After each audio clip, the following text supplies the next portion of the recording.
Ito ngayon yung kuan, yung tungkol sa conjugal dictatorship. Pero bago kuan yan, mayroon lang may mensahe dumating sa akin na nagsasabi mga mahigit daw na 200 na mga presidente at saka mga prime minister ng iba't ibang bansa ang nagpunta sa Hague. Ngayon, siguro tatanungin kung bakit ganun yung nakapost sa akin na kung sino man tatanggap kay Duterte ay na pag siya'y na release, interim release, ay hindi makakatanggap ng divine will for humanity. Yun ang tanging alam kong dahilan. Kasi yun ang sinasabi ko, ako kilala sa buong mundo. Pero dito, hindi ako kilala.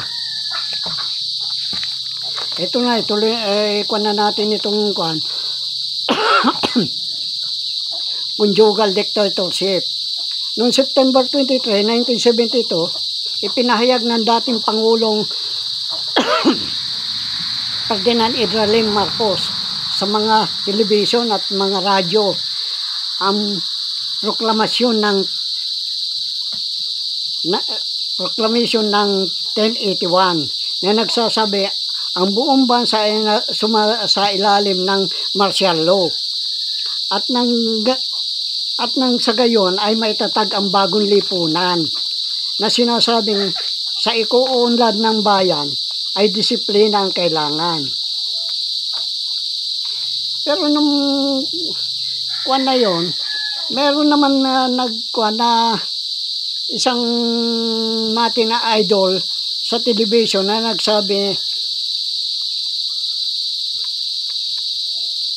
noong yung tungkol sa noon time na matine na nagbiro, ito si Ariel Oreta na kanyang sinabi sa ikuunlad ng bayan ay bisikleta ang kailangan.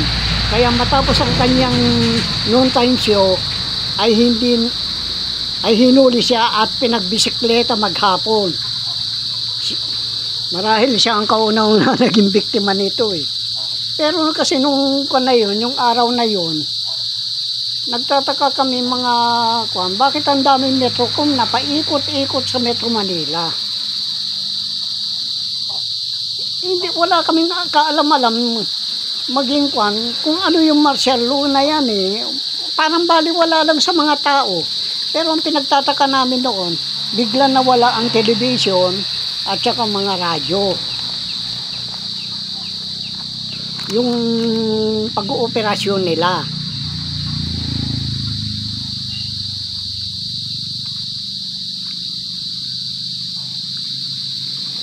Mahirap kung paniwalaan ang paliwanag na maprotektahan ang bayan mula sa mga komunista. Yan ang paliwanag ng putang inang bugok na magnanakaw na diktador Kasi noon wala namang komunista Walang komunista noon nung panahon yung bago siya magdeklara ng martial law. Wala. Ang tanging nalaman ko lang yung hinagisan ng Granada ang meeting de avance ng Liberal Party. Pero si Aquino wala doon nung hagisan na yun Malamang nagkagulo noon sa Plaza Miranda dahil nga dyan sa paghagis ng Granada. Kasi maraming tao nagpuntahan dahil makikinig sila ng meeting de avance. Ang meron noon ay yung mga hukbalahap. Pero ang layunin naman ng hukbalahap ay yung yung ipinaglalaban nila kung bakit nawala sila sa listahan ng mga dapat magpensyon ng yung mga veterano na nakipaglaban sa mga Hapon. Samantala, ang nangyari noon yung mga hindi kasali sa pakikipaglaban sa mga hukbalahap ay sila nagpipensyon. Yan ang pinaglalaban nila. Hindi yung maging komunista. Yan ay isa po pamumuno ni Luis Tarok.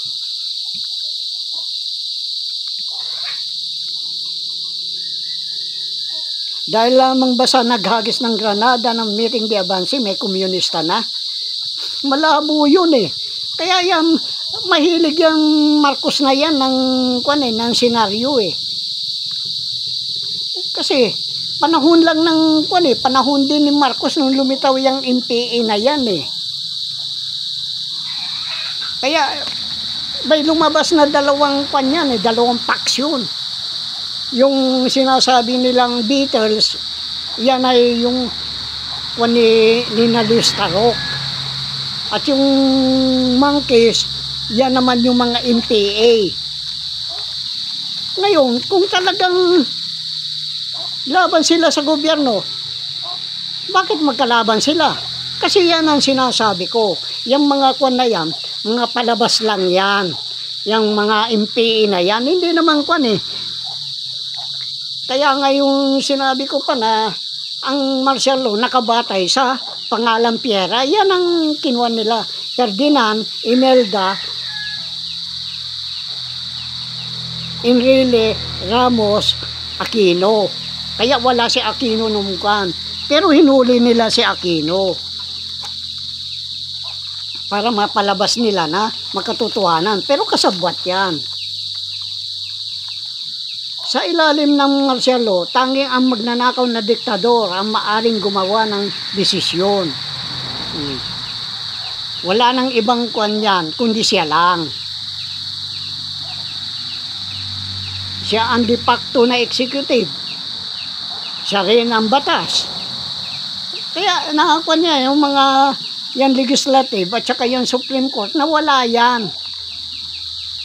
Chief Justice at Commander-in-Chief.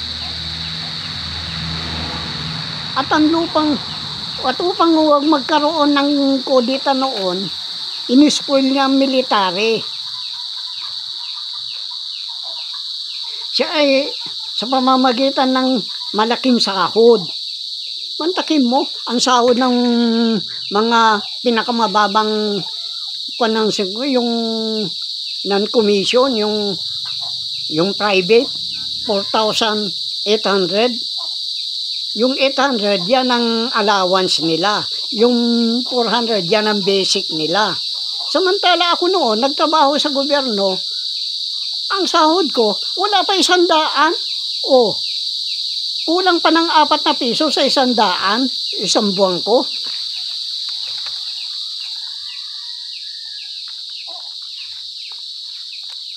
Ang magnanakaw na diktador ay nahatulan ng habang buhay dahil napatunayan siyang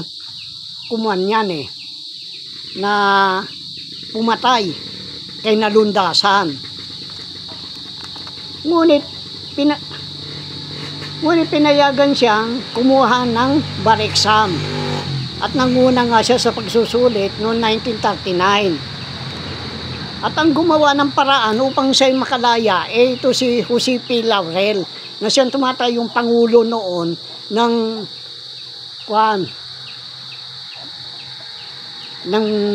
nung panahon ng Hapon.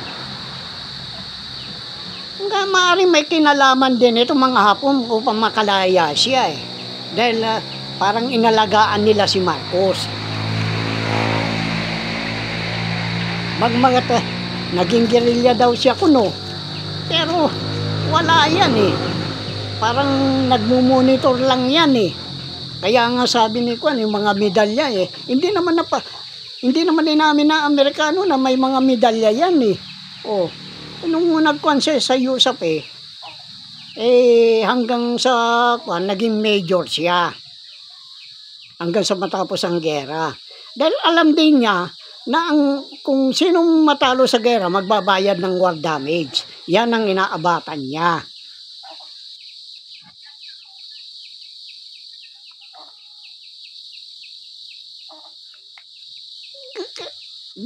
Nung matapos din ang gera, yung ama niya napatunayan na naging makapili Kaya nagalit ang mga gerilya noon. Kaya ang ginawa, yung sa kaliwang kamay at saka sa kaliwang paa, tinalian. At ganun din sa kanang kamay at paa, tinalian. Di nakadipang ganon. Ngayon, ikinabit sa isang sa isang magkabilang kamay at paa, kanan isang kalabaw, kaliwa isang kalabaw. Pagkatapos biglang pinalo yung kalabaw. Naging karumal-dumal nga yung pagkamatay ng kanyang ama eh. Siguro sa galit din sa kanila dahil maraming pinapatay itong ito. Kaya ito, traidor ito. Itong yan tatak ng mga Marcos, mga traidor yan sa bayan. Oh. Ewan ko kung alam na ninyo yan, ginawa ng gerilya. Nangyari yan sa La Union eh. Kaya yan ang dahilan din kung bakit galit na galit. Mali din talagang dapat kung talagang di pinatay nila, binaril nila o ano. Hindi eh. Masyado mabigat yung parusa na mantakin mo, tatalian ka, magkabila. Pagkatapos tatali sa kalabaw, papaluin yung magkahiwalay na direksyon. Talagang magkakawarat-warat nga yung katawan mo. Kaya yan, nagsimula ang galit ni Marcos sa mga mahihirap.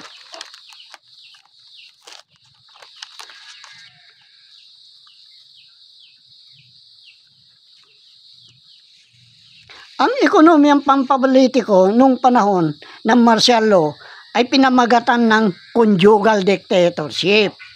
Silang dalawa ang nagpapatakbo ng martial law. Ito si Marcos, karaniwan nakatutok ito sa kasi sa mundo at saka dito sa labas ng Maynila. At ito naman si Imelda, nakatutok lang ito sa Metro Manila. Kaya conjugal.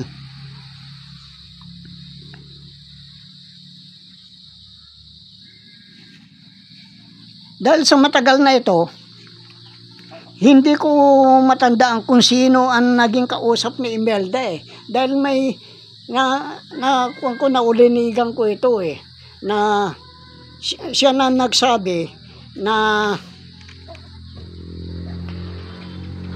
lahat na malalaking kumpanya dito sa Pilipinas ay silang pag-aari. Kaya maliwanag yan, mga dami lang yan.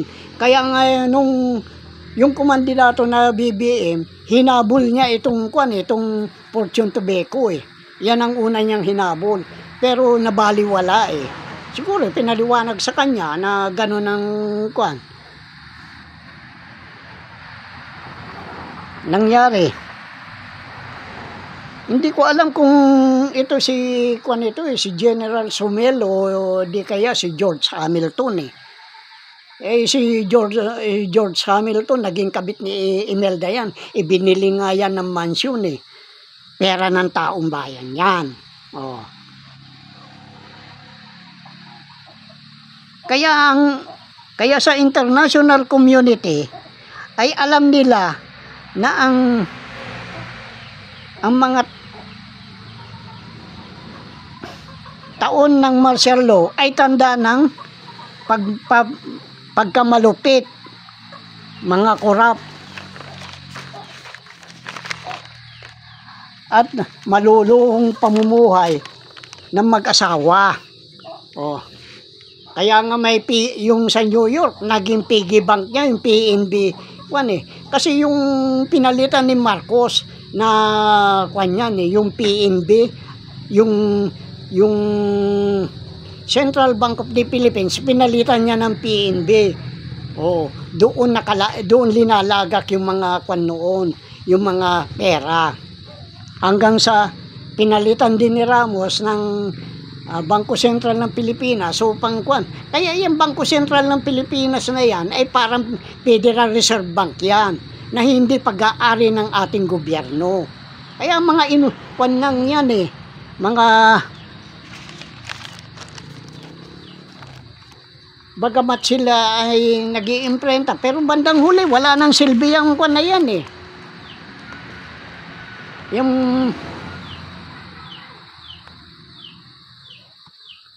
mga na yan, mga pera na yan eh. Hindi na kaya nga nagpalabas na sila ng polymer eh. Kaya malupit.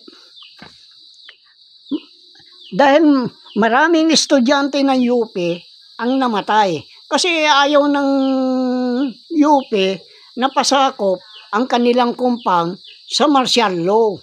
Gusto nila malaya sila. At ito naman, kasi ang presidente ng UP noon, si Edgardo Angara, yung dating senador, yung namatay. At yung dating senador na yung Angara na yan, ay hawak yan ng kuan. Ang nagrekomenda dyan upang maging presidente ng UP ay ito si Enrile. Oh. Kaya ayan, inudyukan nila yung mga estudyante na huwag ganyan, huwag tayong pakwan dyan. Pero hindi naman nila kasi alam ang magiging kasunod na mangyayari. Kaya nagbarikada sila na ayaw nilang papasukin ang mga military sa kanilang compound. Ngayon, ang ginawa naman ng mga Metrocom, sinugod sila. Kaya dyan, maraming namatay na estudyante dyan. Yung iba nakatakas, namundok na. At sumali sa MPA. Pero hindi nila alam, yung MPA na yan at military ay iisa yan. Kaya nga nung magkuhan si Victor Corpus sabi niya nung nagdala siya, ilang pirasong baril naman yung dala-dala niya na Springfield na isinakay lang sa jeep yung owner na jeep na ganon kalaki at pumunta doon. Ang sabi ng mga pamunuan ng MPA kuno, paano namin mapapatunayan na buo ang loob ninyo sa pagsapi sa MPA? Hindi ko may boses pa. Kaya mo bang patayin yung kasama mo? Yan ang sabi niya. Di ang ginawa ni Corpus, pare, pasensya, trabaho lang. Binaril niya ang kasama niya noon, si Tagamulila, tiga Cagayan yan Hindi ko lang alam kung dito sa Kanyan kung saan sa Cagayan yung si Tagamulila Kaya yan ang ikinuan nila ipinasyal din ng mga ng mga MPA. Nagsakripisyo daw ang buhay nila ang buhay niya para mapatutuhanan na si Victor Corpus ay buo ang kanya. Si Victor Corpus ang tagal nagtaguyan sa Aurora Kumwari, makikibanat na nakatayo na Kaya ang paniwala naman itong mga bugok na naging kasapi ng MPA, naku, hindi tinatablan ng bala. Yan ang Pero yan si Victor Corpus, yan ang bodyguard ni Bongbong. Kaya mahirap pagkatapos nakabalik sa mga military, naging general pa. Kaya pinagduduko lang tayo ng mga yan yung mga maharlikang general na yan. Kaya wag ninyong pagpapaniwalaan siyang senadado dahil ang kinukuan lang niyan yung mga ang gusto nilang iligtas yung mga kasamahan nila na maharlikang general.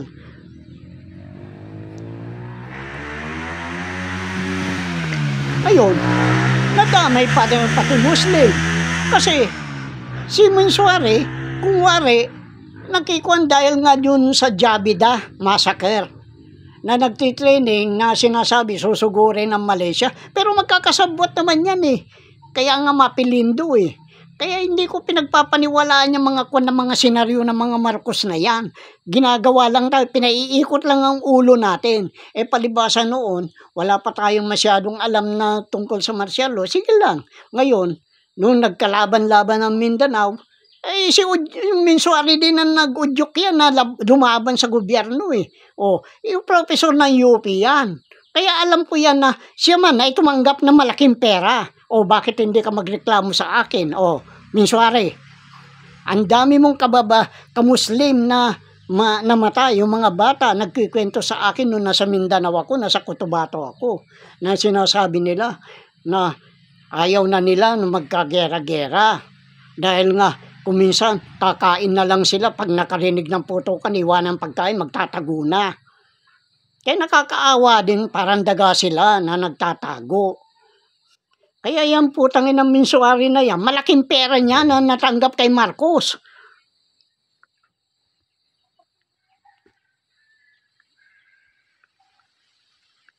Ngayon, isa pa ito, itinatag nila yung ERE, International Rice Research Institute, para mag-develop ng mga kwan.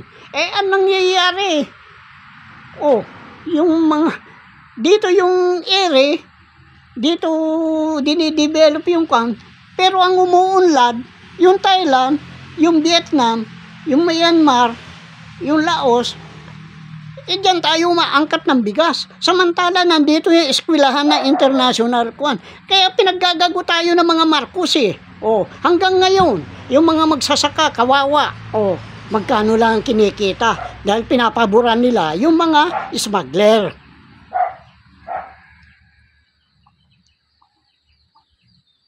Paano ngayon yun? Dahil sa kawalan ng pondo, ay pati mga kuliglig. Dumating sa akin ng balita, natatawa ako eh. Yung bahay, kubo-kubo na nga, susukatin pa. Magbabayad ng tax, titignan ng loob kung may appliances ka, mga kwan, magbabayad ka rin ng tax. Binili mo yun eh. Bakit tumulong ba yung gobyerno? Hindi. Pati yung kuliglig at yung water pump, bakit pati kalabaw magbabayad din ng tax? Putang ina mga Marcos na ito. Putang ina mga Duterte na ito. Yan ang mga kwan nila. Kaya natatawa ako eh.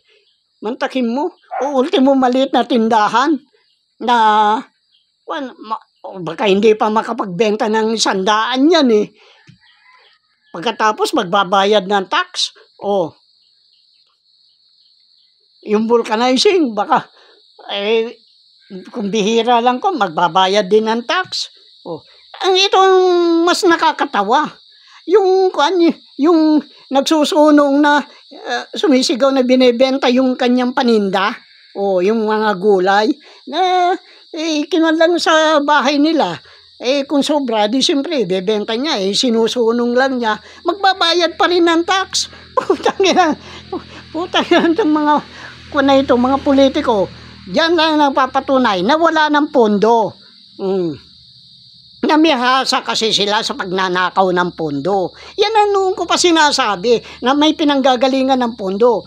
Tayo, namihasa din na hindi nagbabayad ng tax. Pagkatapos biglang pagbabayarin, antakay mo, baka pati yung kubo-kubo doon sa bukid na pinagpapahingahan lang nila, magbabayad din ng tax. Baka pati yung aso magbabayad din ng tax dahil binabantayan niya yung bahay, security guard. Saan ka naman nakakitang ganyan?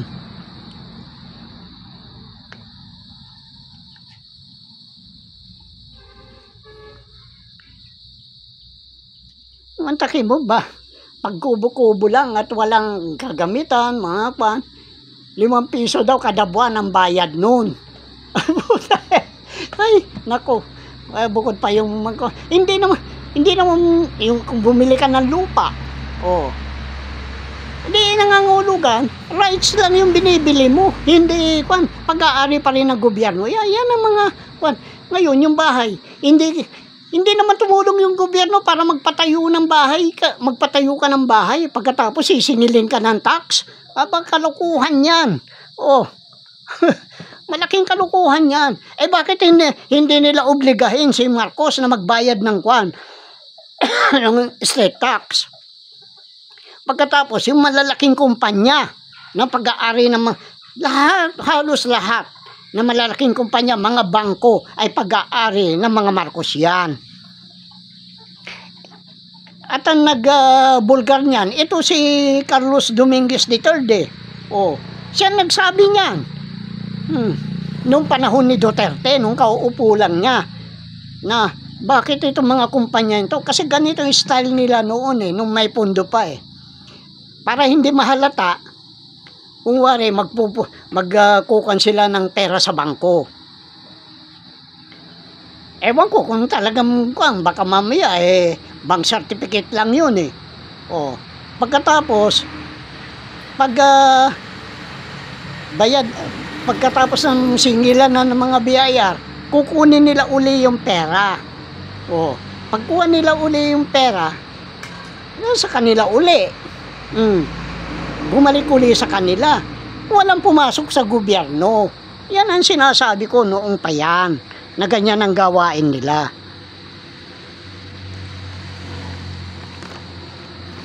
Kaya, napakahirap yun, yung ginagawa nila ngayon. Oh, paano yan ngayon?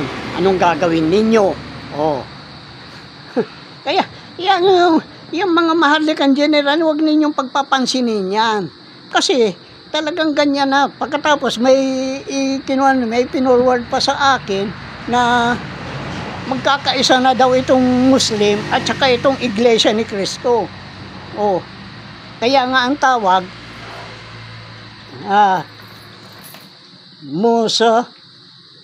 Muskris yata. Muslim at saka Kristiyano o Christmas. Ewan ko kung anong kwan yun. Ngayon, kung magpapatuloy ang gera, kaya ba di wala lang kay Marcos yan dahil mga senaryo lang yan eh. Oh. Ano iba anong ipambabayad niya sa mga kwan? Kung hindi nakatapos ng kontrata, uuwi. Paano yan ngayon? Pag nagtatambakan dito, pag nagdami ang kwan dito, milyon na naman ang walang trabaho, diyan ngayon papasok yung mga Taliban. Kaya pinahanap ko yan kay Torre. Oh. Kung bakit hindi mo hanapin si IDG ka noon? O ikaw, polis ka, trabaho mo yan. O, kaya siguro kinuha ninyo yung mga Intelpan para hindi sila makakilos. yan eh. Usapan na yan eh. Noon pa yan, ganyan na yan. Kaya nakakatawa itong mga senaryong ginagawa nila eh. Kaya nakakaawa ang mga Pilipino. O, ngayon, anong gagawin nyo? Oh. Magbabayad kayo ng tax. Hindi naman gaya ng income tax. Oh. Bakit? Nagpagod ba yung gobyerno? Nagtrabaho ka sa private, bakit ka magbabayad ng income tax? Kasi yan ang mga gusto kong walain. Yung mga taxes na yan. Dahil hindi makatwiran yan eh. Sindikato yan eh. Sindikato ng mga Marcos yan, dito sa ating bayan. Oh. Kaya nga, sinasabi ko, magkwan na kayo, gumising kayo.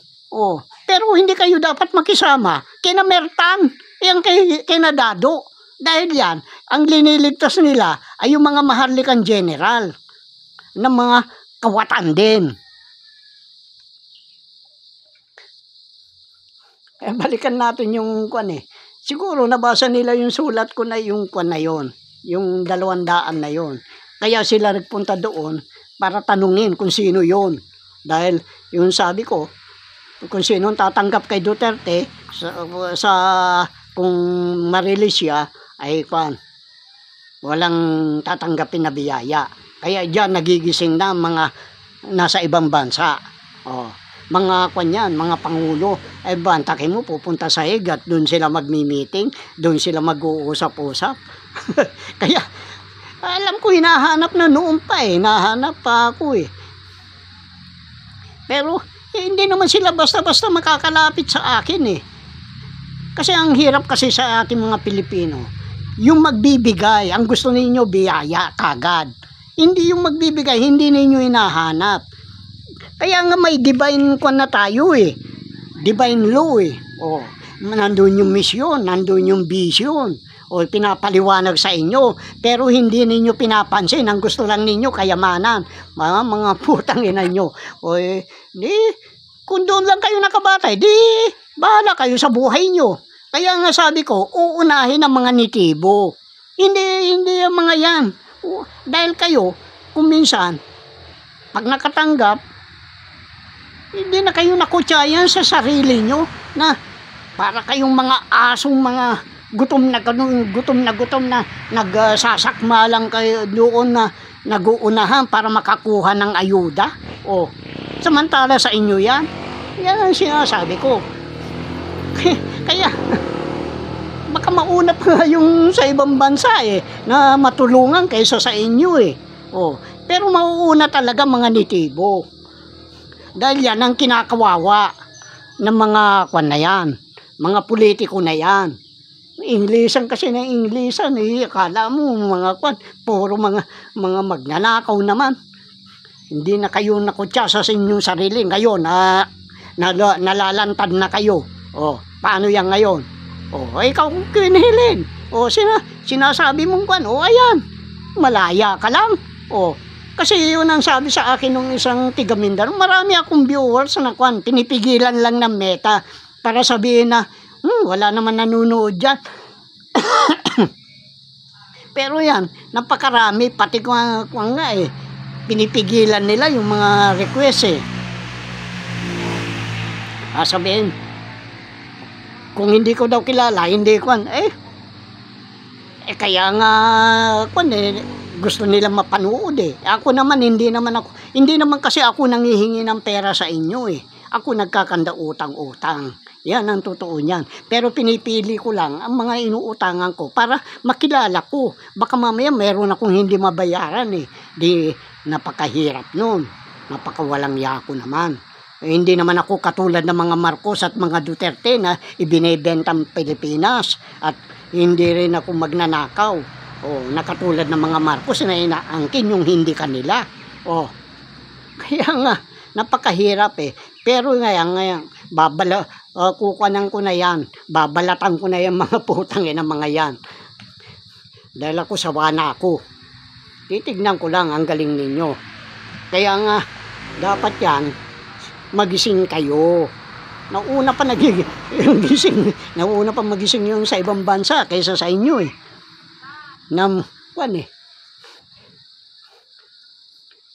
akala ninyo, porke politiko, nakakapit na kayo, na kayo, mabibiyayaan na kayo. Gaya ngayon, ano ngayon ang ibibigay sa inyo ng mga politiko? Dahil yung sinaraduhan ko ng IMF, sabi ko, mabigat yung ginawa ko. Kaya nga, wala na pa. Dito nga sa ibang bansa, hinahanap ako kayo dito, hindi. Anong pakialam ko kung ayaw ninyo akong hanapin?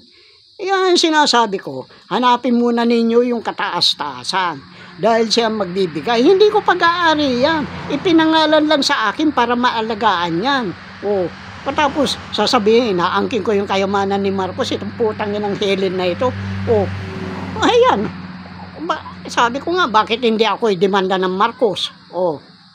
Bakit hindi ako i-demanda ng mga politiko? Bakit ayaw ko ulihin ng military?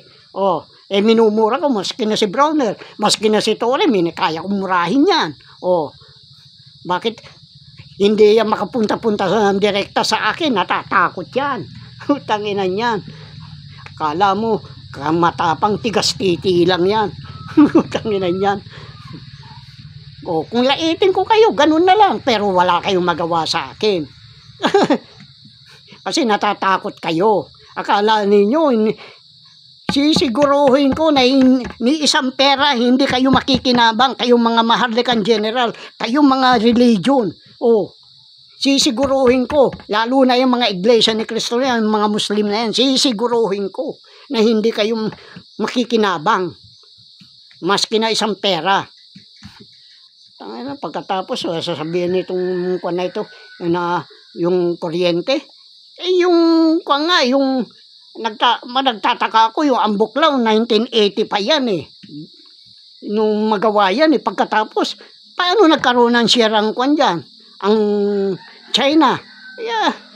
Hindi ba? Dahil ginagago tayo. Kaya nga sabi ko, ang kayang-kaya lang ni Duterte, yung mga mahirap. At yung maging yung mga Marcos na yan. Ang kayang-kaya na nila yung mahirap, pero yung talagang umaalma sa kanila, takot din hindi naman nila ako mapapatay. Sige na, dahil yan yung papaliwanag ko susunod, yung de-dollarization.